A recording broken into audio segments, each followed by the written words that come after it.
ऐसा भी काफी बार होता है कि मान लीजिए मैंने एंट्री ली and within 5 seconds profit आ गया। ट्रेडिंग क्यों करना चाहिए? Because it's a very very lucrative business. आप खुद सोचिए कि आपको इस बिजनेस को शुरू करने के लिए क्या चाहिए? थोड़े से पैसे और एक लैपटॉप। स्टॉक मार्केट में आप पहले सेल कर सकते हो फिर बाय कर सकते हो। अब आप खुद सोचो कि आप ये क्यों करोगे? अगर हम ये इंश्योर करना चाहते हैं कि हमारा ज्यादा नुकसान ना हो तो उसका कोई तरीका है? हाय, क्या आप हमेशा से ट्रेडिंग सीखना चाहते थे राइट फ्रॉम द बिगिनिंग? तो हम आपके लिए लेकर आए हैं ट्रेडिंग फॉर बिगिनर्स सीरीज, जहां एक एक्सपर्ट ट्रेडर आपको ट्रेडिंग के बारे में सारी जानकारी देंगे। इस 6 वीडियोस की सीरीज में आप जानेंगे कि ट्रेडिंग क्या होता है, ट्रेडिंग क्यों करना चाहिए, चार्ट्स को कैसे पढ़ें और ट्रेडिंग स्ट्रैटेजीज कैसे बनाएं। मुझे उम्मीद है कि इस सीरीज के सभी वीडियोस देखने के बाद ट्रेडिंग से जुड़े आपके सारे डाउट्स क्लियर हो जाएंगे। तो बिना किसी देरी के चलिए शुरू करते हैं ट्रेडिंग फॉर बिगिनर्स सीरीज का पहला video. Hi everybody, I am Selina Rais. आप में से बहुत लोग मुझे पहचानते होंगे इस चैनल पे एंड सेवरल अदर चैनल्स पे हम ग्रो के लिए कंटेंट बनाते हैं। तो आज मुझे मौका मिला है किसी से मिलने का जो आपके सारे कॉन्सेप्ट्स अराउंड ट्रेडिंग सब कुछ क्लियर कर देंगे। एक एक डाउट आपका हैंडल्ड होगा by the end of this video. And I have some amazing questions right here that I'm going to be asking to Mr. Asim Singhal with me. Hi, sir. Hi, Alina. How are you? I am good. मैं आपके बारे में थोड़ा सा sir computer engineer हैं and on top of that ये MBA है। इन्होंने केलॉग स्कूल ऑफ मैनेजमेंट से MBA कंप्लीट किया है। 8 साल का भयंकर एक्सपीरियंस है इनको ट्रेडिंग का। And today I am gonna be asking you everything around trading. ये वीडियो ट्रेडिंग सेंट्रिक है and now over to you sir. जी yes, so I have been trading for few years now. तो जितना आप बड़ी book लाए हो, hopefully हम आज एक दिन में पूरी वीडियो बना लेंगे, आराम से बना लेंगे। छोटे छोटे आइडियाज हैं, लोगों के जो छोटे छोटे सवाल होते हैं, जो इश्यूज लोग पूछ नहीं पाते, कभी कभी हेजिटेशन में कि अरे बाप रे मैं इतनी सिंपल चीज कैसे पूछूं किसी से, तो वो सारी चीजें आज हम कवर करेंगे। एंड मैं लोगों की तरफ से आपसे सवाल पूछूंगी, बिल्कुल एक बिगिनर की तरह। तो सर सबसे पहले शुरू करते हैं ट्रेडिंग के साथ। ट्रेडिंग होता क्या है? देखिए, जैसे का ट्रेडिंग का वर्ड है, आप किसी भी इक्विटी को या किसी भी स्क्रिप्ट को आप खरीद और बेच सकते हैं। अब आप किसी के मान लीजिए if you want to buy an apple, even that is trading, कि आप कुछ खरीद रहे हैं, आप एप्पल खरीद रहे हैं, आप उसके बदले उसको पैसा दे रहे हैं। करेक्ट। सिमिलरली मैं स्टॉक्स की ट्रेडिंग कर सकता हूँ। तो अगर मुझे कोई स्टॉक में पसंदीदा मेरा कोई स्टॉक है, लेट्स से मुझे रिलायंस बहुत पसंद है और मैं चाहता हूँ कि रिलायंस जितना ऊपर चलते आ रहा है मैं भी उससे कुछ प्रॉफिट कमाऊँ जी, तो मैं वहां पर रिलायंस की स्टॉक की ट्रेडिंग कर सकता हूँ। Okay, that is what we call trading. Essentially किसी स्टॉक में हम ट्रेडिंग कर सकते हैं, बट उस स्टॉक को हम बेच और खरीद सकते हैं। ओके। तो ट्रेडिंग और इन्वेस्टिंग का डिफरेंस क्या है, ये मैं जानना चाहूंगी आपसे। जी, सबसे पहला डिफरेंस आता है जो हमारा टाइम होराइजन है। जनरली जब हम ट्रेडिंग की बात करते हैं, हमारा जो टाइम होराइजन है वो छोटा रहता है। मैं ट्रेडिंग 5 मिनट के लिए कर सकता हूँ, मतलब मैंने अभी ट्रेड किया, मैंने अभी मान लीजिए कोई स्टॉक 100 रुपये में खरीदा जी, और जैसे ही वो 5 मिनट में ऊपर बढ़ गया मैंने एग्जिट ले लिया, मतलब मैंने छोटा सा प्रॉफिट निकाल लिया। ओके। या फिर मैं ट्रेडिंग कुछ घंटे, कुछ दिन या कुछ हफ्तों के लिए कर सकता हूँ। तो ये तो हो गई आपकी ट्रेडिंग। बट जब हम इन्वेस्टमेंट की बात करते हैं, और आपने काफ़ी सारी आपने ऐड देखी होंगी, म्यूचुअल फंड सही है, जहाँ पर हम कहते हैं कि हमें लॉन्ग टर्म इन्वेस्टमेंट करना चाहिए। इन्वेस्टमेंट का मतलब ही ये है कि आप अपने लिए नहीं, अपनी बाकी की जनरेशन्स के लिए वेल्थ बना रहे हैं। जनरली अगर हम इन्वेस्टमेंट की बात करें तो कुछ महीने, कुछ साल, कुछ डेकेड्स की इन्वेस्टिंग करी जाती है। ओके। तो फर्स्ट डिफरेंस, मेजर डिफरेंस हो गया, वो है हमारा टाइम होराइजन। दूसरी चीज़ है कि हम ट्रेडिंग जब करते हैं, जो हमारे आइडियाज होते हैं, किस बेस पर हम ट्रेडिंग करें। जैसे आज हमने एग्जांपल है रिलायंस का। अब मैं रिलायंस क्यों ट्रेड करूं? बिकॉज स्टॉक्स तो हजारों हैं, तो मैं किस बेस पे ट्रेड करूंगा? जनरली जब हम ट्रेडिंग की बात करते हैं तो हम टेक्निकल एनालिसिस की बात करते हैं। ओके। और जब हम इन्वेस्टमेंट की बात करते हैं तब हम वहां पर ज्यादातर फंडामेंटल एनालिसिस के ऊपर हम इन्वेस्टमेंट करते हैं। यही से मेरा अगला सवाल आता है, दोनों में फ़र्क क्या है, फंडामेंटल और टेक्निकल एनालिसिस में, और क्या एक आम आदमी ये कर सकता है? देखिए, हर चीज़ में आपको थोड़ा बहुत तो टाइम देना पड़ेगा। जब हम फंडामेंटल एनालिसिस की बात करते हैं, वहाँ पर हम उस स्टॉक की जो एक्चुअल बुक्स कहती हैं, मतलब जो स्टॉक में कितना बैलेंस शीट उसकी क्या कह रही है, बैलेंस शीट मतलब कि उसके पूरे साल में कितने उसके एसेट्स बने हैं, क्या लाइबिलिटी हैं, क्या प्रॉफिट आया है। सिमिलरली हमारे को बैलेंस शीट के अलावा प्रॉफिट एंड लॉस स्टेटमेंट मिल जाता है, मतलब एक कंपनी ने कितने क्या उसने कॉस्ट ऑफ गुड्स करा, कितनी सेल करी, कितना रेवेन्यू आया। तो ये सारी चीज़ आपकी फंडामेंटल एनालिसिस का पार्ट बनता है, जहाँ पर हम एक्चुअली उस कंपनी के बारे में पढ़ के हम ढूंढ पाते हैं कि क्या ये कंपनी 5, 10, 15 साल के बाद भी अच्छा काम करेगी कि नहीं करेगी। ओके यहाँ पर अलग अलग तरह के वैल्यूएशन मेथड्स होते हैं।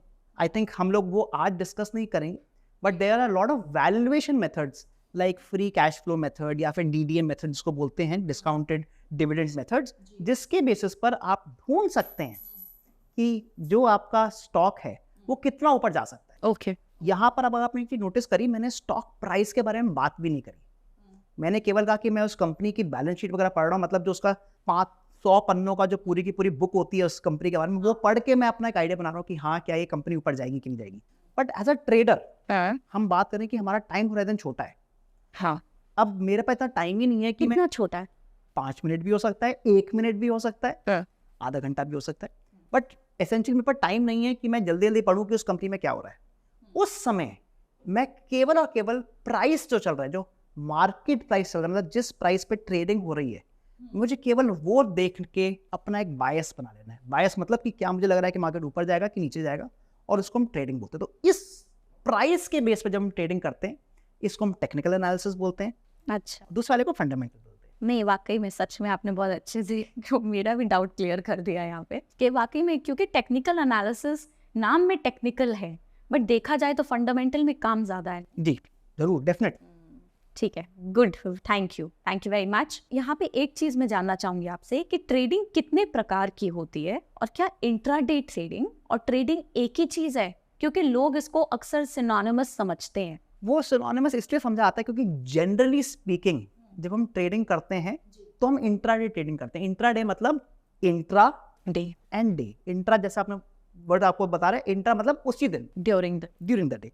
तो हमारी जो ट्रेडिंग का समय है वो 9:15 से 3:30, 9:15 to 3:30 होता है। जी। अब आप मान लीजिए कि अगर मैं कोई स्टॉक को खरीद और बेच रहा हूँ और मैंने इसी 9:15 से लेकर 3:30 के दौरान ही खरीदा भी बेचा भी, जी। तो उसको हम इंट्राडे ट्रेडिंग बोलते हैं। ओके। बट ऐसा भी हो सकता है कि मुझे लग रहा है कि ये स्टॉक बहुत ऊपर जाने वाला है जी और मैं आज एग्जिट ही नहीं लेना चाहता, मैं और जितना ऊपर जा रहा है उसका थोड़ा प्रॉफिट निकालना चाह रहा हूँ। जी। उस केस में मैं 2-3 दिन उसको होल्ड करना चाहता हूँ। हाँ, इसको हम इंट्राडे ट्रेडिंग नहीं बोलते, नहीं बोलेंगे। इसको हम स्विंग ट्रेडिंग बोल देंगे। ठीक है, ओके। स्विंग ट्रेडिंग हो गया जहाँ पे हम 2 से 3 दिन आप होल्ड कर रहे हैं। बट ऐसा भी हो सकता है कि ये स्टॉक बहुत तेजी से ऊपर जा रहा है, चलता ही चले आ रहा है और अब मेरा मन नहीं कर रहा कि मैं बाहर निकलूं, 2 हफ्ते तक मैं इस ट्रेड में बैठना चाहता हूँ, उसको आप पोजिशनल ट्रेडिंग बोल देंगे। ओके, आपने एक पोजीशन ले ली। जी हाँ, आपने उसमें पोजिशन लेके आप बैठ चुके हैं। ठीक है। तो ये आपकी अलग अलग तरह की ट्रेडिंग हो गई है। बट हम वापस आते हैं कि इंट्राडे ट्रेडिंग क्या होती है, बिकॉज इंट्राडे में बहुत और छोटे छोटे पार्ट्स हो जाते हैं। जब हम इंट्राडे में ट्रेडिंग करते हैं तो हम बहुत जल्दी भी एग्जिट ले लेते हैं और कभी कभी हम 2-3 घंटे तक भी वेट कर सकते हैं। ऐसा भी काफ़ी बार होता है कि मान लीजिए मैंने एंट्री ली and within 5 seconds okay profit आ गया, ओके, तो मैं 5 सेकंड में भी एग्जिट ले सकता हूँ। बिल्कुल आपकी चीज़ है। एकदम, उसको हम स्कैल्पिंग बोलते हैं, scalping. Okay. So there are different kinds of trading. तो एंड पर आपने जैसे बोला कि ज़्यादातर लोग ट्रेडिंग और इंट्राडे ट्रेडिंग को सिनोनिमस इसलिए मानते हैं बिकॉज जब हम शुरुआत करते हैं, हम आज का जितना प्रॉफिट बना घर ले जाओ और आराम से सो जाओ, इसलिए लोगों को ये लगता है, but it's not the same. Okay, this makes sense. मतलब कई बार ऐसा होता है ना, मैंने देखा है लोग बोलते हैं नहीं ट्रेडिंग कर रहा हूँ मैं, तो मतलब मैं रोज का रोज कर रहा हूँ, रोज कमा रहा हूँ रोज खा रहा हूँ, वैसा वाला एक फंडामेंटल देखा है मैंने लोगों का। बट जैसे कि आप बोल रहे हो ये मंथ्स तक भी जा सकती है। जी डेफिनेटली। तो मतलब ठीक है, I think that is going to clear a lot of doubt for a lot of people here. Going to next question, हमें ट्रेड क्यों करना चाहिए? Why should we trade? देखिए, मैं ट्रेडिंग को बिजनेस मानता हूँ, एज अ हॉबी नहीं मानता। अब मैं बिजनेस क्यों करूँगा? At the end of the day मैं बिजनेस क्यों करना चाहता हूँ?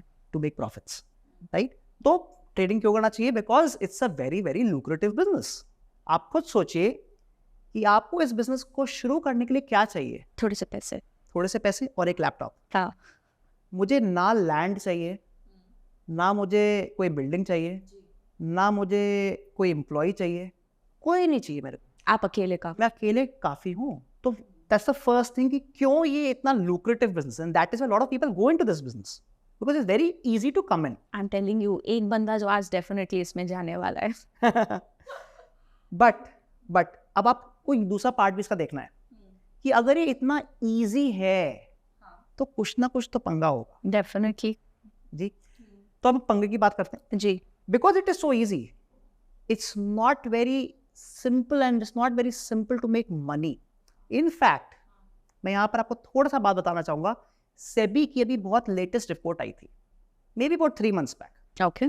वहां पर उन्होंने क्लियरली मेंशन किया है 89% ट्रेडर्स का प्रॉफिट नहीं आ पाता है कितने दिन तक? हमेशा? 1 साल में, इन 1 year. ओके. अब ये दिखने में बहुत बड़ा नंबर है, बट अगर आप इसको बिजनेस से कंपेयर करो, आपने सुना होगा स्टार्टअप्स में भी 90% स्टार्टअप्स फेल होते हैं.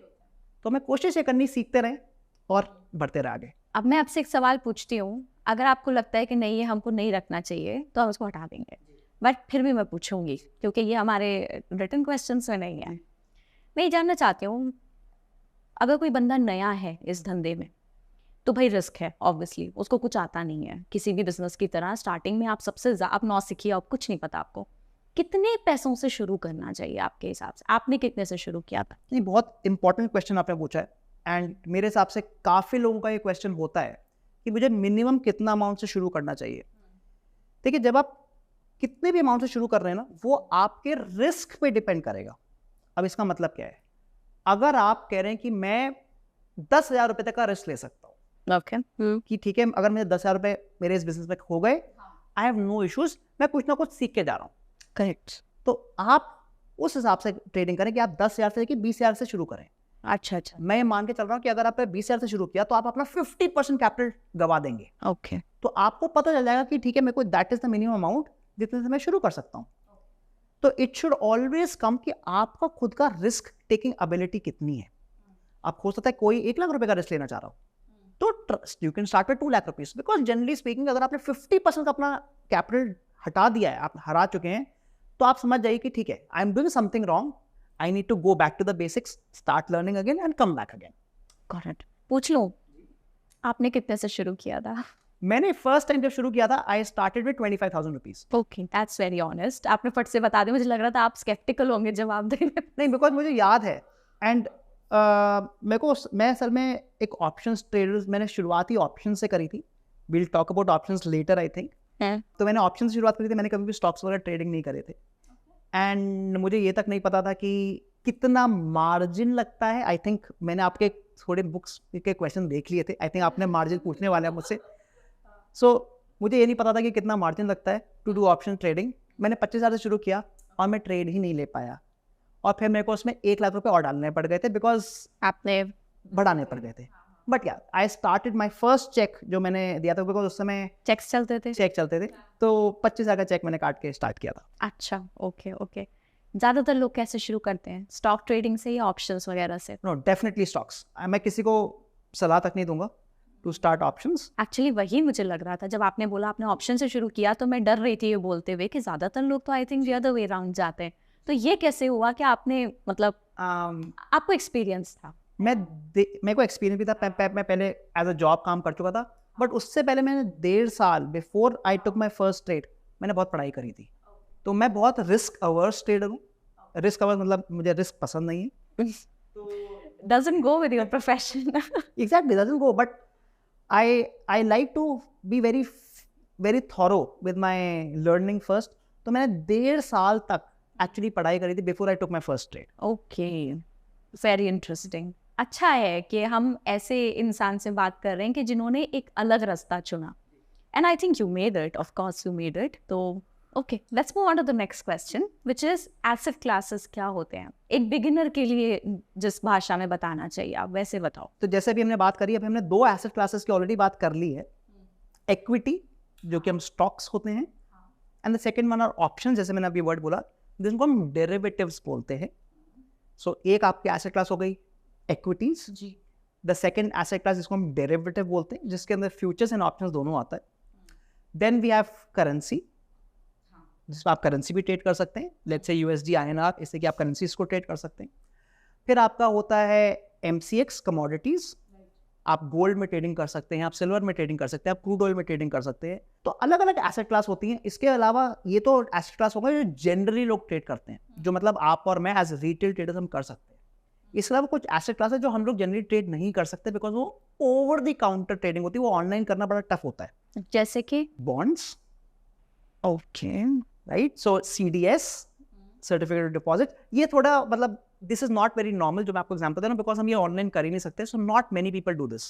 ये जनरली बैंक्स में ट्रेडिंग करी जाती है, not as retail traders. But जो टॉप के 4 होंगे, those will be equity, derivatives जिसमें फ्यूचर्स और ऑप्शंस दोनों आ रहा है, MCX which is commodities and currencies.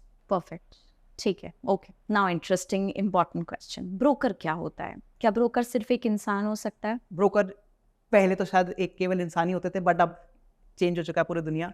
तो ब्रोकर है जो हमें बेसिकली कनेक्ट कर रहा है टू द एक्सचेंज। एक्सचेंज मतलब जहां पर मैं ट्रेड करने वाला हूँ। अब मान लीजिए मुझे रिलायंस का स्टॉक खरीदना है, तो मैं रिलायंस को कॉल तो करूंगा नहीं कि मुझे एक स्टॉक दे दीजिए, तो और मुझे ये भी नहीं पता कि मुझे किससे स्टॉक मिलेगा, क्योंकि अगर मैं कुछ चीज़ खरीदना चाह रहा हूँ, किसी को बेचना भी है, तभी मैचिंग होगी। अब मुझे कैसे पता कि कौन मेरे लिए एक रिलायंस का स्टॉक बेचने को उत्सुक बैठा है? हाँ, करेक्ट। तो ब्रोकर आपकी एक इंटरमीडियरी है जहां पर आप बायर भी हैं और सेलर्स भी हैं। हाँ, राइट, प्लेटफॉर्म है, वो प्लेटफॉर्म है, ऑनलाइन प्लेटफॉर्म। और आप अगर बायर हैं तो आप कहेंगे जी मुझे रिलायंस का स्टॉक चाहिए, TCS का स्टॉक चाहिए, इन्फोसिस का स्टॉक चाहिए। और जो सेलर है वो कहेगा मुझे मेरे पास है जी, मुझे बेचने हैं ये। अब उसको क्यों बेचने, कोई भी रीजन हो सकता है, हो सकता है उसने सस्ते में खरीदा हो, वो ऑलरेडी प्रॉफिट बना चुके हैं, वो निकलना चाह रहे हैं उस ट्रेड से। तो broker is like an intermediary जहां पर वो बायर्स एंड सेलर्स को मैच कर रहे हैं। कोई भी ब्रोकर बन सकता है क्या? नहीं, there are lot of process, because आपको सेबी के नॉर्म्स के थ्रू जाना पड़ेगा, आपको NSE का मेंबर होना पड़ेगा, it's a long process. So broker बनना in itself is I would say बहुत टफ प्रोसेस है। परहैप्स इंडिया में ही जो apart from the top let's say 15-20 brokers, there will be 200-300 more brokers. तो ब्रोकर ज़्यादा नहीं होंगे, बहुत ही कम तादाद में ये। Okay, okay. एक्सचेंज क्या होती है, और ब्रोकर और एक्सचेंज में क्या डिफरेंस है? राइट। तो अभी हमने बात करी कि ब्रोकर तो इंटरमीडियरी है। हाँ जी, ब्रोकर आपको बस ये दिखा रहा है कि इस समय बायर और सेलर आ रहे हैं, बट जो आप स्टॉक को खरीद रहे हो, जो स्टॉक फिजिकली जो स्टॉक है, अब पहले तो पेपर में स्टॉक आते थे कि आपने स्टॉक खरीदा तो आपके पास कुरियर आता था, हफ्ते 2 हफ्ते लग जाते थे, but you actually used to get in courier. मैंने टीवी शोज में देखा। जी, अभी भी जैसे अगर आप प्राइवेट लिमिटेड की बात करें, राइट, प्राइवेट लिमिटेड कंपनी में अभी भी वही सेम प्रोसेस है, you get the share certificate उसमें। बट अब इसको सब कुछ हम डीमटीरियलाइज्ड कर चुके हैं, मतलब सब कुछ ऑनलाइन हो चुका है। तो यहाँ पर एक्सचेंज का रोल आना शुरू हो जाता है। तो हम 2 तरह के एक्सचेंज बड़े हैं इंडिया के, जो सबसे 2 बड़े एक्सचेंज हैं, BSE जिसको हम बॉम्बे स्टॉक एक्सचेंज बोलते हैं, जो 1875 में स्टार्ट हुआ था, and NSE national stock exchange which started in 1992। इनमें बहुत सारी कंपनीज अपने आप को लिस्ट करवाती हैं। जी, BSE में 5000 से ज़्यादा कंपनी है एंड NSE में 2000 से ज़्यादा कंपनी है। क्योंकि यहाँ पर सारी कंपनी लिस्टेड हैं, तो अब हमारे को कहाँ पे जाके ट्रेड करना है, हम इन एक्सचेंजेस पे ट्रेड करेंगे। बट इन एक्सचेंज को हमारे को कनेक्शन कौन देगा? ब्रोकर। अच्छा, तो आप डायरेक्ट एक्सचेंज पे ट्रेड नहीं करेंगे, आप ब्रोकर के थ्रू ट्रेड करेंगे। This is the difference. तो एक तरीके से ब्रोकर मेंबर हो गया स्टॉक एक्सचेंज का। Correct. I am learning. Thank you. Okay, my next question is, लोग NSE का नाम ज्यादा सुनने में आता है ना, बट एक्चुअली देखा जाए तो BSE तो NSE से काफी ज्यादा पुराना है। जी, बहुत पुराना है, 100 साल से ज़्यादा पुराना है। दलाल स्ट्रीट ही BSE है, राइट? एंड दलाल स्ट्रीट से ही सब इंडिया में शुरू हुआ था ये सारा काम। ओके, तो NSE और BSE के बारे में कोई और इंटरेस्टिंग फैक्ट जो आप शेयर करना चाहो? मे बी आपने NSE के साथ काफ़ी बार सुना होगा निफ्टी का नाम, हाँ जी। और BSE में शायद आपने सेंसेक्स का नाम सुना होगा। एटलीस्ट अब तो बहुत सुनने में आने आ रहा है, बिकॉज उसकी एक्सपायरी शुरू हो गई। तो NSE में जितनी भी कंपनीज हैं, उनकी जो टॉप 50 कंपनीज हैं, एक तरह आप मान सकते हैं कि इंडिया की जो टॉप 50 कंपनीज हैं, capitalization wise, market capitalization, yes, उनका एक बकेट बना दी, उसको हम बोलते हैं निफ्टी। जी। तो NSE की टॉप 50 तो हो गई निफ्टी, जिसको हम इंडेक्स बोलते हैं। इंडेक्स का मतलब होता है कि वो आपकी पूरी इकोनॉमी का बता रहा है कि how is the economy doing. अगर इंडेक्स ऊपर जा रहा है, that means economy is doing well, because India की टॉप 50 कंपनीज ऊपर जा रही है। Very simple. जरूरी नहीं कि पूरी 50 जाए, हो सकता है कि 50 में से 40 चली है ऊपर, 10 गिर रही हो, but overall the index going up, तो इंडेक्स बहुत इंपॉर्टेंट होता है, that tells you how the economy is working. Similarly Sensex में टॉप 30 कंपनीज, जी ऑब्वियसली बात है कि जो सेंसेक्स की टॉप 30 है वो एनएससी की भी टॉप 30 है, होंगी हाँ हाँ। तो ये हो गया आपका Nifty index and the Sensex index. जबकि वहाँ कंपनी ज्यादा रजिस्टर्ड है, बट उनका जो इंडेक्स है वो और छोटा है। जी करेक्ट।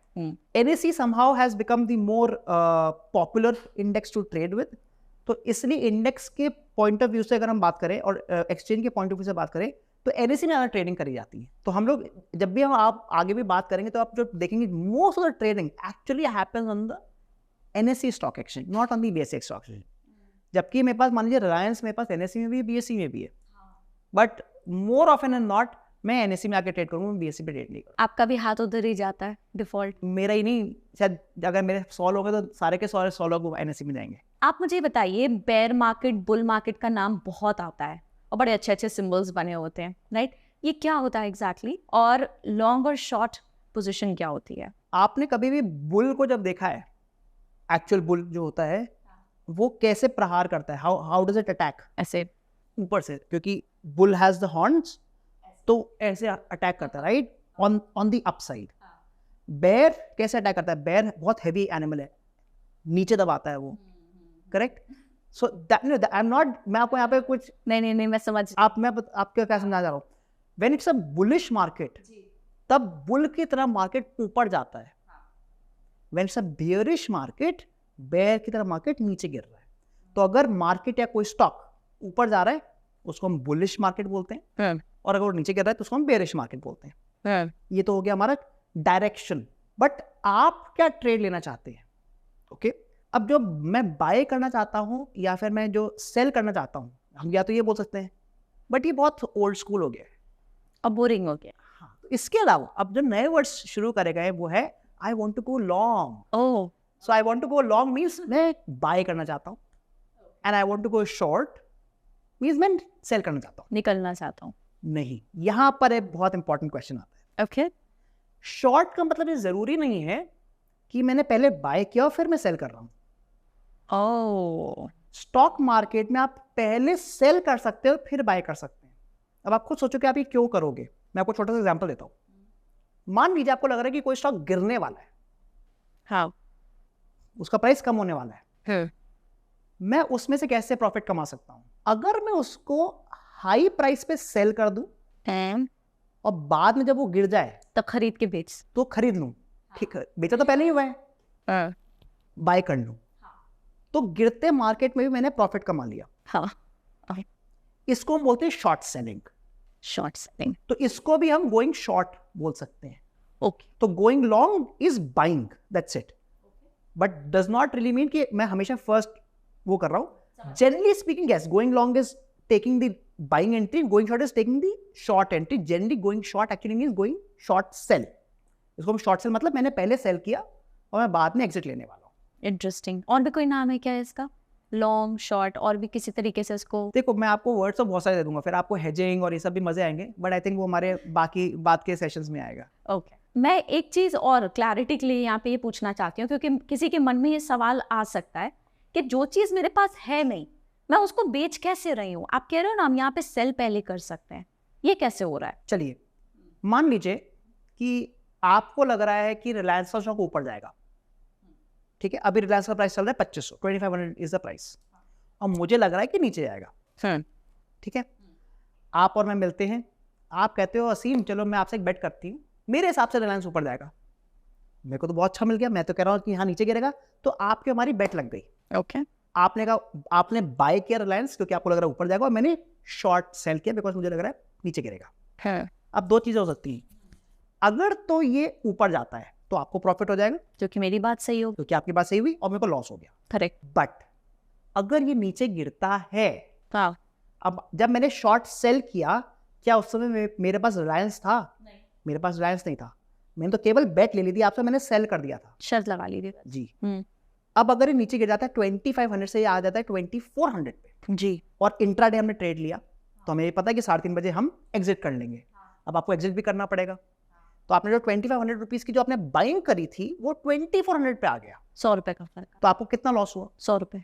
तो अगर आपको 100 रुपीज का लॉस हो रहा है हाँ तो वो मेरे को प्रॉफिट होगा। हाँ मैंने, अगर आप खुद देखो कि मैंने 2500 मैंने ज्यादा रुपए पे सेल कर दिया था, और जब वो 2400 पे आया मैंने वापस उसको बाय कर लिया। एक चीज सेल करी, एक चीज बाय करी, मेरा क्वांटिटी जीरो, आपने एक चीज बाय करी, एक चीज सेल करी, आपकी क्वांटिटी भी जीरो, ठीक है। बट मुझे गिरते समय प्रॉफिट हो गया और आपको गिरते समय लॉस हो गया। हाँ तो शॉर्ट सेल में हमें प्रॉफिट कब होगा? जब मार्केट नीचे गिर रहा है। हाँ और गोइंग लॉन्ग में प्रॉफिट कब होगा? जब मार्केट ऊपर जा रहा है। Okay okay. और ये 100 रुपए ट्रांसफर कैसे होंगे? ये हमारा ब्रोकर हेल्प करेगा।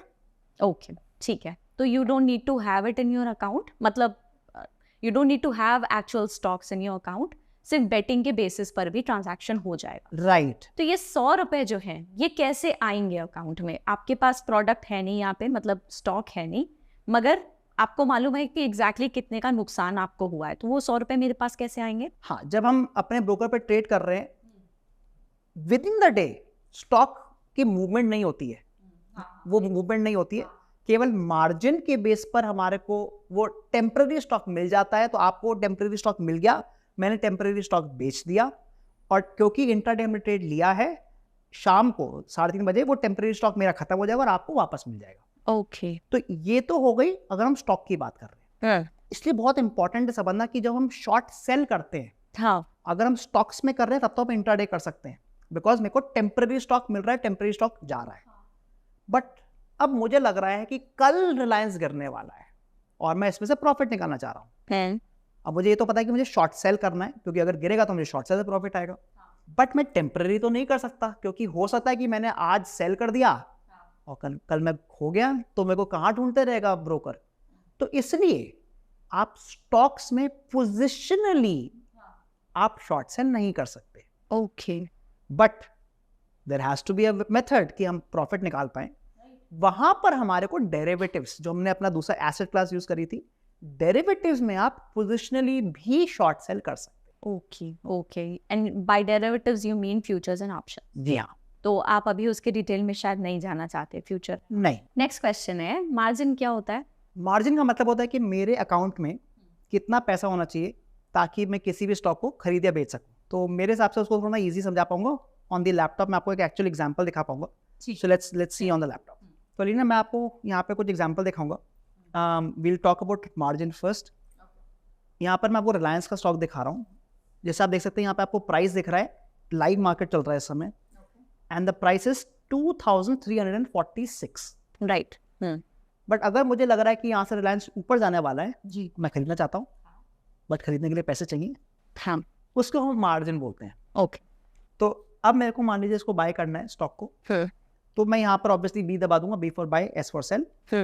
जैसे मैंने बी दबाया, आप नोटिस करेंगे कि यहाँ पर मेरा खुद का पहले बैलेंस दिखा रहा है। सो एट द बॉटम कि मेरे अकाउंट में कितने पैसे हैं। सो इस समय इट इज शोइंग 10,000 रुपीज, तो इतने ही हैं मेरे अकाउंट में। ठीक है। अब अगर मैं एक क्वांटिटी बाय करना चाहता हूं, तो मैं यहाँ पर क्वांटिटी में मैंने 1 लिखा, तो 2,500 के करीब आ जाए। वो 2,500 के करीब आ जाएगा। आप अगर नोटिस करेंगे यहाँ पर इसने 2,352, क्योंकि वहां तक पहुंच गया होगा। क्योंकि यहाँ पर 5 रुपए एक्स्ट्रा लेके चल रहा होगा ये अपना, तो उस हिसाब से कह रहा है, क्योंकि जो ब्रोकरेज वगैरह जो हमारा खर्चा आएगा, कह रहा है कि भाई इतने रुपए तो आपके अकाउंट में होने चाहिए। This amount required to take the trade is called the margin. ठीक है। अब जरूरी तो नहीं कि मैं बाय करूं, जैसे हमने बात करी है, मैं शॉर्ट सेल भी कर सकता हूं। तो आइए देखते हैं शॉर्ट सेल का कितना आएगा। अगर मैं शॉर्ट सेल में जाता हूं, वो मेरे को कह रहा है कि डिलीवरी में मैं सेल नहीं कर सकता। जैसे मैंने आपको बोला, पोजिशनली हम शॉर्ट सेल नहीं कर सकते, तो मेरे को इंट्राडे में आना पड़ेगा। मैंने इंट्राडे को क्लिक करा, तो सारे ऑप्शंस एक्टिव हो गए, सब कुछ एक्टिव हो गया। मैंने एक क्वांटिटी डाली और इसने कहा कि आप केवल 472 रुपीज में आप शॉर्ट सेल कर सकते। अच्छा, तो अगर मेरे ये किसने डिसाइड किया? ये क्या कहते हैं, आपका जो एक्सचेंज है वो ही डिसाइड करता है। ओके। और इसका भी पूरा प्रोसेस है, मतलब एक मैथमेटिकल कैलकुलेशन जिसको हम VAR बोलते हैं, वैल्यू एट रिस्क, उसके बेस पर ये फाइंड किया जाता है। इसकी बट ये ट्रेडर के लिए जानने की जरूरत। मोटा मोटी यहाँ पर लिखा भी आ जाता है, जैसे इसमें मार्जिन 5x लिखा है, तो आपको अप्रोक्सीमेटली पता चल जाता है कि अगर स्टॉक 2500 रुपीज का चल रहा है, तो मोटा मोटी 500 रुपए में मैं इंट्राडे बाय और सेल कर पाऊंगा वो पर्टिकुलर स्टॉक, डिपेंडिंग ऑन कि कितना बड़ा स्टॉक है। Reliance is a very huge stock, right, बहुत बड़ी कंपनी है, तो उसमें मेरे को 5 टाइम्स का लेवरेज मिल रहा है। बट अगर मैं कोई छोटी सी कंपनी लूंगा तो उसमें ब्रोकर कहेगा नहीं भाई मैं आपको 5x का लेवरेज नहीं दे रहा, 2500 का स्टॉक है, 2500 रुपए रखो अपने पास तभी बाय करने दूंगा। अच्छा, ओके, ठीक है ना। तो इस केस में जो मार्जिन हुआ दैट मीन्स कि मिनिमम अमाउंट इसमें होना चाहिए जो मेरे अकाउंट में होना चाहिए ताकि मैं ट्रेड ले पाऊँ। Okay, that is called the margin. इसलिए क्योंकि ये ज़्यादा रिलायबल कंपनी है जी एग्जैक्टली। कि मतलब एक्सचेंज भी आपको, ब्रोकर भी बोल रहा है कि हाँ ठीक है तू सही कर रहा है, तो ज़्यादा नहीं रखवा रहे तेरे ब्लॉक करके पैसे। क्यों करा जाता है, आपको उसका भी एग्जाम्पल देता हूँ। मान लीजिए मैंने भी सेल करा, मैंने 472 रुपीज में सेल कर दिया क्योंकि 472 रुपीज ही मुझसे मांग रहे हो, हाँ पर जो स्टॉक है वो 2500 रुपए का है। हाँ हाँ हाँ हाँ। अब आप अज्यूम करो कि ये स्टॉक विद इन 15 मिनट अगर 2500 से 3500 चला जाए, 1000 का मुझे लॉस हो जाए 15 मिनट में, बट मैंने जो पैसा गिरवी रखा है कितना है 472 रुपीज, तो मैं भाग जाऊंगा लेके वो पैसे। बट इतनी बड़ी कंपनी नहीं हो सकती, इसलिए तो इसकी जब मैंने आपको बताया there is a actual thought process जिसकी बेस पे मार्जिन डिसाइड नहीं, किया मेरे बहुत अच्छे से समझ रहा है।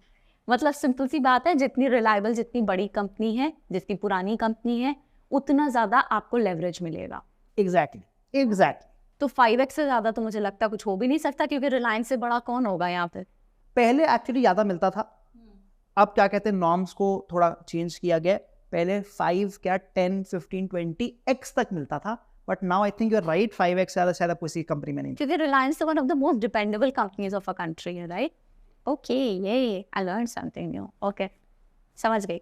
अब आप मुझे मार्केट ऑर्डर लगाना सिखाइए। Market order as the word implies कि जो भी उस समय मार्केट का प्राइस चल रहा है, मतलब जो भी लाइव प्राइस चल रहा है, मुझे उस पर ट्रेड ले लेना है। ज्यादातर लोग यही करते हैं। What I mean by that is, इस समय जो प्राइस है दैट्स 2347 हियर, ठीक है, और मैं कह रहा हूं मुझे रिलायंस का स्टॉक खरीदना है। मैं क्या करूंगा, मैं बाय को क्लिक करूंगा, इंट्राडे को मैंने क्लिक किया, यहां पर ऑलरेडी मार्केट लिखा है और मैं बाय को दबा दूंगा। As soon as I do that आप नोटिस करोगे मेरा बाय हो गया, एज सिंपल एज दैट। तो मतलब अब मेरे पास एज ऑफ नाउ रिलायंस का एक स्टॉक है मेरे पास। हाँ, मेरे पास एक्चुअली 0.000001% की इक्विटी आ गई कंपनी की, मैं उसका हिस्सेदार बन चुका हूं केवल मात्र 475 रुपए लगा के। इसको बोलते हैं मार्केट ऑर्डर। मतलब जो भी मार्केट का प्राइस चल रहा था मैंने उसी पे खरीद लिया। ये 475 में थोड़ी हुआ होगा, ये 475 में हुआ क्योंकि मैंने इंट्राडे ट्रेड लिया है। अच्छा, ओके ओके ओके। अगर मैं इसको पोजिशनली ले रहा होता तो कम से कम 24 जो जी उतने और जरूरत है, उतनी जरूरत थी। अगर मुझे इससे भी सस्ता खरीदना हो तो क्या कोई तरीका है? हाँ, उसी को हम लिमिट ऑर्डर्स बोलते हैं। इसका मतलब क्या हुआ कि लेट्स से अभी प्राइस चल रहा है 2347, आपको लगता है नहीं कि मुझे ये ऑलरेडी बहुत महंगा प्राइस है, आप लेट्स से 2300 पे बाय करना चाहते हो, तो क्या तरीका है? तब मैं मार्केट पे तो नहीं खरीद सकता, बिकॉज अगर मैं प्राइस ही चल रहा है तो जो सेलर बैठा है, हमने बात करी थी कि मैच होना जरूरी है, तो सेलर तो 2347 पे बैठा है, तो मैं जब बाय करूंगा 2347 पे बाय कर पाऊंगा। बट आप चाहते हो सस्ता बाय करना 2300 पे, वहां पर आपको दूसरे तरीके ऑर्डर लगाना पड़ेगा जिसको हम बोलते हैं लिमिट ऑर्डर। तो आइए वो देखते हैं। यहाँ पर इंस्टेड ऑफ मार्केट अब मैं यहाँ पर क्लिक करके इसको लिमिट बना दूंगा। ओके, एक क्वांटिटी मैंने डाली, यहाँ पर अभी मुझे प्राइस लिखने का मौका दे रहा है कि ये बोल रहा है कि असीम तुम्हारे को कितने महंगे हैं तुम डाल दो। लेट्स से मैं कहता हूं मुझे 2300 का प्राइस चाहिए। अब जैसे मैं ये करूंगा आप देखेंगे ये ऑर्डर प्लेस हो तो गया, बट अभी आया नहीं, बट अभी मैच नहीं हुआ है क्योंकि प्राइस कोई सेलर बैठा ही नहीं हुआ 2300 में बेचने के लिए, तो प्राइस तो ऊपर चल रहा है। यहाँ पर इंपॉर्टेंट है समझना, हो सकता है किसी ने लगा रखा। हाँ, जिसको हम कहते हैं बेस्ट, आप बेस्ट के साथ ही ट्रेड कर पाओगे। तो मैं आपको वो भी दिखा देता हूं, बट उससे पहले आपको दिखाता हूं कि ऑर्डर लगा था कि नहीं लगा। तो अगर हम यहाँ पर ऑर्डर्स में जाएंगे, आप देखेंगे कि एक ऑर्डर तो मेरा एग्जीक्यूट हो गया है, ऊपर वाला। हाँ, क्योंकि उसी वक्त ले लिया था आपने, ये- है ना? ये हाँ, शॉर्ट ये वाला। सेल किया था ना वो। तो जो मैंने नॉर्मल बाय करा था, जो मैंने नॉर्मल बाय किया था वो ये था जो मैंने 2347 पे ही बाय कर लिया था, बट जो दूसरा ऑर्डर लगाया मैंने वो आप देखेंगे कि वो भी फिल नहीं हुआ है, वो 2300 रुपए का वेट कर रहा है, लिमिट ऑर्डर। जब मार्केट नीचे गिरेगा रिलायंस और जब 2300 पे आएगा तब वो फिल हो जाएगा, मेरे को रिलायंस 2300 पे मिल जाएगा। एक चीज मैं आपको यहाँ पे बता दूं, क्योंकि मैं सारे इंट्राडे ट्रेड ले रहा हूँ और आपने अगर कोई लिमिट ऑर्डर लगाया है तो 3:30 बजे अगर आपको वो ऑर्डर ही नहीं आया तो ऑटोमेटिकली जो आपका ब्रोकर है वो कैंसिल भी कर देगा ऑर्डर। इनफैक्ट वो 3:30 बजे तक कभी वेट नहीं करेगा, उसको हम कट ऑफ टाइम बोलते हैं। जनरली ब्रोकर्स का जो कट ऑफ टाइम है वो 3:15 का होता है। तो एट 3:15 अगर वो आपका प्राइस मीट नहीं होगा तो आपका जितने भी ऑर्डर्स ओपन रह गए हैं वो कैंसिल हो जाएंगे। उस पर वो फीस लेते हैं? नहीं लेंगे। ओके, ठीक है। अब जैसे मैं नई हूँ मार्केट में और ज़्यादातर लोग जो इस वीडियो को देख रहे होंगे शायद वो भी नए होंगे, अगर हम ये इंश्योर करना चाहते हैं कि हमारा ज़्यादा नुकसान ना हो तो उसका कोई तरीका है? जी हाँ, मैं समझ गया। तो उसको हम स्टॉप लॉस ऑर्डर बोलते हैं, जैसे कि वर्ड है स्टॉप द लॉसेस। तो मान लीजिए इसका मतलब क्या हो, मान लीजिए मैंने किसी स्टॉक को 100 रुपीज़ पे बाय किया है और मैं मैक्सिमम रिस्क 5 रुपये का लेना चाहता हूँ, तो मैं चाहता हूँ कि जैसे ही 95 का प्राइस गिरे मेरा अपने आप ट्रेड एग्जिट हो जाए। एग्जिट क्योंकि मैं बाय किया हुआ तो मतलब सेल हो जाए, एग्जीक्यूट हो जाए मतलब। हाँ, ओके। अब ऐसा तो है नहीं कि मैं 6 घंटे मार्केट के सामने वेट करता रहूंगा कि 95 आए। तो मेरे पास एक ऑप्शन रहता है कि मैं डायरेक्टली एक ऑर्डर लगा दूं कि वो जैसे ही 95 आएगा मेरा ट्रेड अपने आप आ जाएगा, ताकि आप उसको ऐसे बस देखते ना रहो, आप बाकी काम अपने आगे बढ़ा सको। जी। तो मैं स्टॉप लॉस ऑर्डर आपको लगा के दिखा देता हूँ, जो हमने अपना रिलायंस का स्टॉक लिया था उसी पे लगा देते हैं। तो ये आप सब पे हमेशा लगाते हो क्या? जरूर, है ना, सब पे लगाते हो? हर स्टॉक या आप जो भी ट्रेड कर रहे हैं आपको स्टॉप लॉस लगाना ही चाहिए, लगाना ही पड़ेगा, क्योंकि आपको क्या पता कितना गिर जाए। हाँ, क्योंकि आप उसी को थोड़ी ना देख रहे हो, आप तो पता नहीं 20-25 और कर रहे हो, सारे थोड़ी ना देखते रहोगे आप पूरे टाइम। तो हमेशा स्टॉप लॉस जरूर लगाएं। तो पहले जैसे ही आपने खरीदा या जो भी आपने पोजीशन ली है फौरन उसी वक्त आपने स्टॉप लॉस लगाया। Correct, that's the best method. काफी बार लोग क्या सोचते हैं कि दिमाग में सोचते हैं हाँ अगर यहाँ आ गया तो मैं स्टॉप लॉस लगा दूंगा, बट काफी बार स्किप हो जाता है वो। हाँ, ऑफ कोर्स। हाँ, तो सबसे दैट इज द जिसको हम बोलते हैं ट्रेडिंग 101 कि सबसे पहला चीज यही, आपने ट्रेड लिया और उसका स्टॉप लॉस लगा दीजिए ताकि आप मेंटली फ्री हैं, आपको पता है कि मेरा रिस्क कितना है। तो ये स्टॉप लॉस का एग्जांपल देख के चलते हैं जी। तो again will go for Reliance only. तो हमने रिलायंस पे आई थिंक 2347 पे हमने बाइंग करी थी। तो अब मैं चाह रहा हूँ कि ऑलरेडी प्राइस 2342 पहुंच गया है, तो मतलब मुझे 5 रुपये का लॉस हो रहा होगा, पर मैं चाहता हूँ कि मेरा 2 रुपये का और लॉस हो जाए, मतलब मैं 2340 तक तो मैं सह लूंगा, उसके बाद में सेल। हाँ, फिर मैं एग्जिट लेना चाह रहा हूँ। तो how can I do that? मैं सेल दबाऊंगा बिकॉज मुझे बाइंग को एग्जिट लेना है, सेल। यहाँ पर एक आपके पास एक ऑप्शन है, यू कैन क्लिक दीज 3 जो फिल्टर्स। हाँ, और यहाँ पर एक स्टॉप लॉस, SL मतलब स्टॉप लॉस ऑर्डर, मैं उसको क्लिक कर दूंगा। अब आप देखेंगे जैसे ही मैंने स्टॉप लॉस को क्लिक किया ये नाम चेंज होके दिखने लग गया SL ट्रिगर प्राइस, मतलब किस पॉइंट पे मेरा ट्रिगर हो जाए। तो यहां पर मैं डाल दूंगा 2340। नीचे एक ऑप्शन है ऐड लिमिट प्राइस, ठीक है। ये अब जरूरी हो गया है करना, आपको ये भी यहां पे भी डालना पड़ेगा। मिनिमम ये होता है कि मान लीजिए मैंने 2340 पे मैंने कहा कि मेरा एग्जिट हो जाए, बट जरूरी तो नहीं है कि यहां पर जब मैं एग्जिट लेना चाह रहा हूं, एग्जिट मतलब मैं सेल करना चाह रहा हूं, तो उस समय कोई बायर भी हो 2340 का।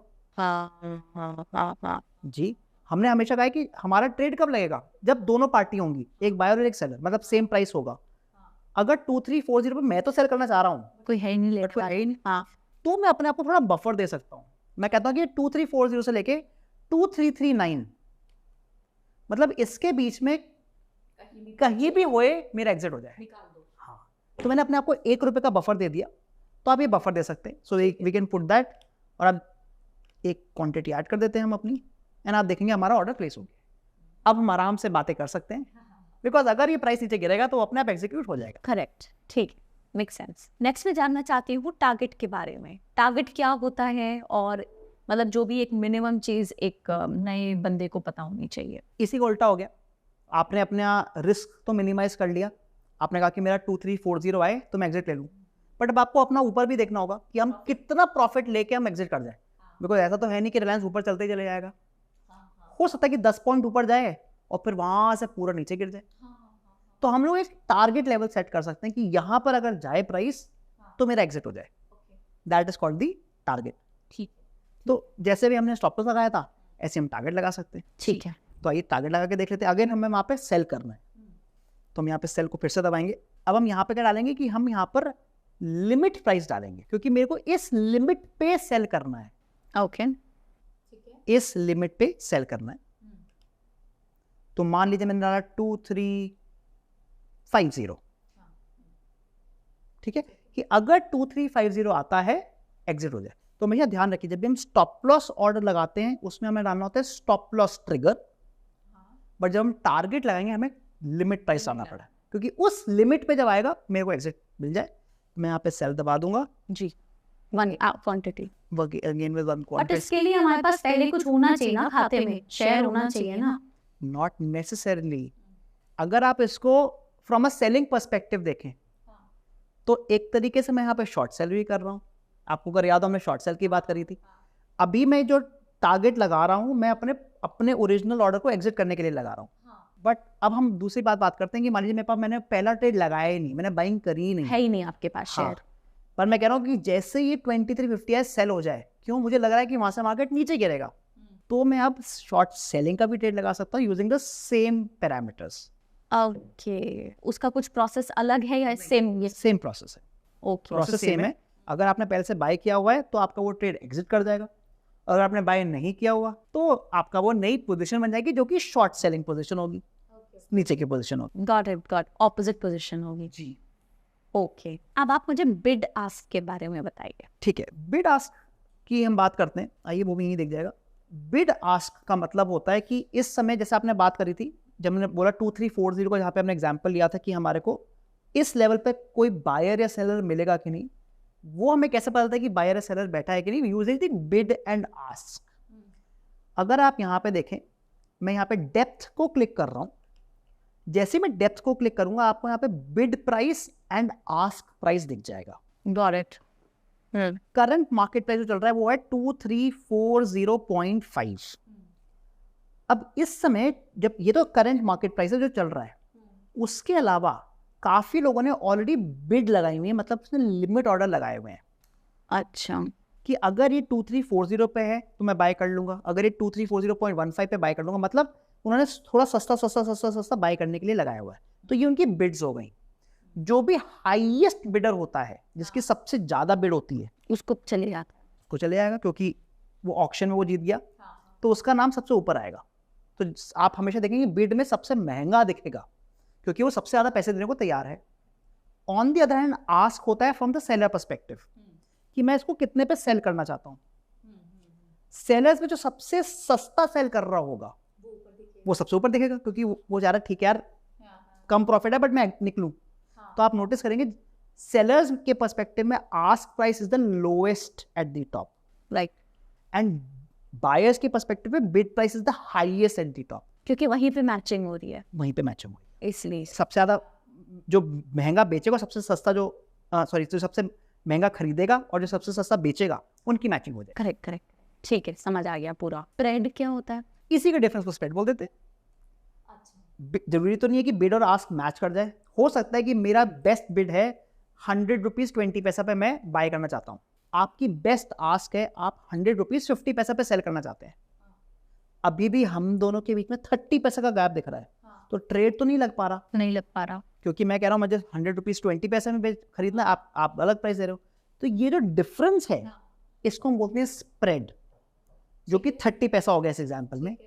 अब जब तक ये स्प्रेड 30 पैसा लगेगा तब तक ट्रेड ही नहीं लगेगा।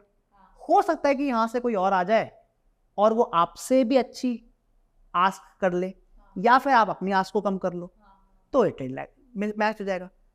So the difference between the bid and the ask is called the spread. ठीक है, मतलब वो इररिलेवेंट है वैसे, एक ट्रेडर के पर्सपेक्टिव से इररिलेवेंट है, क्योंकि सब अपने आप ही हो रहा है। अगर आप मार्केट ऑर्डर पे कर रहे हैं तो हाँ, तो रिलेवेंट है, बट अगर मैं लिमिट ऑर्डर पे कर रहा हूँ तो बहुत रिलेवेंसी बन जाती है। अगर मेरे को पता है कि मुझे इसी ट्रेड मेरे को 100 रुपए पे बाई करनी है कोई चीज, बट जो स्प्रेड है वो बड़े हैं, अगर तो इसलिए काफी बार इसको आपने सुना होगा कि जो छोटे स्टॉक्स में ट्रेडिंग नहीं करनी चाहिए, क्योंकि इनका बिड एंड आस्क बहुत बड़ा होता है। तो अगर आपने गलती से मानो कि आपने कोई ट्रेड ले लिया, उसमें स्प्रेड बड़ा है, 1 रुपए का स्प्रेड है, आपने 100 रुपीज का आपने बिड करा, सेलर 101 पे था, आप आपने जब ट्रेड लिया उस समय आपका ट्रेड मैच नहीं हुआ, आपने कहा छोड़ो यार मैं 101 पे बाय कर लेता हूँ, आपने 101 पे बाय कर लिया, ₹1 का जो आपका स्प्रेड है, अब आप जब सेल करने जाओगे तो आपको जो बायर है वो तो वापस 100 पे ही मिल रहा है। तो आप देखिए मार्केट मूव नहीं हुआ। आपको फिर से समझा दूं, मान लीजिए मैं 100 रुपीज़ में बाय करना चाह रहा था, आप 101 पे सेल करना चाह रहे थे, ठीक है, बड़ा स्प्रेड था, ₹1 का स्प्रेड बहुत बड़ा हो गया, ₹100 के स्टॉक पे ₹1 का स्प्रेड हो गया 1%। 1% हो गया। मैंने कहा छोड़ो कुछ नहीं होता, मैं 101 पे बाय कर लेता हूँ। तो मैंने आपने जो मुझे दिया प्राइस मैंने उस पर बाय कर लिया, मैंने 101 पे एंट्री ले ली, बाय कर लिया। आधे घंटे बाद स्टॉक मूव नहीं करता है, अब मैं चाहता हूँ चलो एग्जिट कर देता हूँ, 3:30 बजने वाले हैं, बट जो बेस्ट बायर है वो तो अभी भी 100 रुपीज़ पे बैठा है, तो आपको 100 पे बेचना, मुझे 100 पे बेचना पड़ गया। तो मार्केट मूव तक नहीं करा और मैंने 1% का लॉस कर दिया। 1% लॉस तो बहुत ज्यादा हो गया। बहुत बड़ा लॉस होता है। ये क्यों हुआ? Because the bid and the ask spread was too big. तो इसलिए स्प्रेड अगर बड़ा होगा लॉसेस के चांसेस बढ़ जाएंगे, स्प्रेड छोटा होगा तो लॉसेस के चांसेस कम रहेंगे। ओके, तो इसलिए लोग स्प्रेड को वॉच करते हैं। करना चाहिए, और वो लिखी तो कहीं नहीं, मुझे लगता खुद ही कैलकुलेट करनी पड़ती। जी हाँ, but on a very general term आप ये देख सकते हैं कि आप अगर निफ्टी के टॉप 50 स्टॉक्स में ट्रेड कर रहे हैं तो आपको देखने की जरूरत भी नहीं है। ये तब इंपॉर्टेंस रहता है जब आप बहुत इनलिक्विड स्टॉक, मतलब जो बहुत छोटे छोटे स्टॉक्स हैं उनमें, जिनको मिड कैप स्टॉक्स बोलते हैं, माइक्रो मिड कैप, उनमें आप ट्रेड करते हैं तो उसमें जरूर देखना चाहिए। बट नॉर्मल ट्रेडिंग अगर आप कर रहे हैं बड़े स्टॉक्स में तो आपको इसकी टेंशन लेने की जरूरत नहीं है। ठीक, समझ गई। अब बस एक आखिरी सवाल रहता है, प्रॉफिट कहाँ से आएगा, कैसे आएगा, हमारे जेब में कैसे आएगा? देखिए, अगर आप बाइंग कर रहे हैं तो प्रॉफिट कब आएगा? When the market is going up. 100 रुपए की बाय करी, जब वो 150 होगा तब मुझे प्रॉफिट आएगा। जब आप सेलिंग कर रहे हैं प्रॉफिट कब आएगा? When the market is going down. But क्या हमें गारंटी है कि जब हम एंट्री ले रहे हैं बाइंग सोच के तो मार्केट ऊपर जाएगा? गारंटी नहीं है। तो इसलिए रिस्क हमेशा ध्यान में रखें। हमने जो शुरुआत करी थी कि आप अपनी ट्रेडिंग करें अपने रिस्क के बेस पे। अगर आप ज़्यादा रिस्क लेंगे और अगर स्टॉप लॉस हिट हुए तो लॉसेस भी हो सकते हैं। सो हमेशा वो ध्यान रखना है कि we don't take too much risk. तो प्रॉफिट कमाने का पहला रूल ये है कि रिस्क के लिए पहले ही अपने दिमाग में एक फिगर होना चाहिए कि मैं इतना रिस्क बेयर कर सकता हूँ, और उस हिसाब से स्टॉप लॉसेस अपने लगा दें।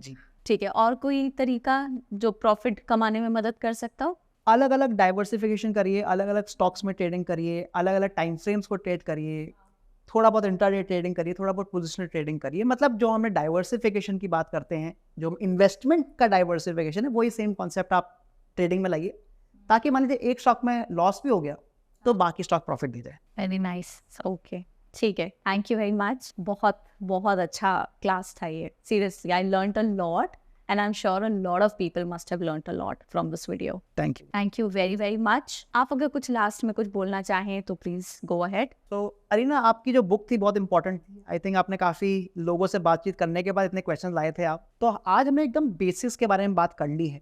हमने कुछ एग्जाम्पल ट्रेड्स भी देखे थे, बट अब जो अगला सेशन होने वाला है हमारा वो थोड़ा टेक्निकल होने वाला है। Okay, I am very excited. और इसलिए वो टेक्निकल एनालिसिस पे होने वाला है।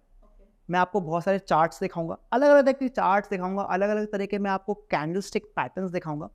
सो it's going to be much more practical from the next classes. Thank you very very much. I really owe you big time. I have learned the basics, it's going to help me. तो video को close करते हैं यहाँ पे, and मैं मिलती हूँ आपसे नेक्स्ट सेशन में। थैंक यू जी। Thank you, bye bye.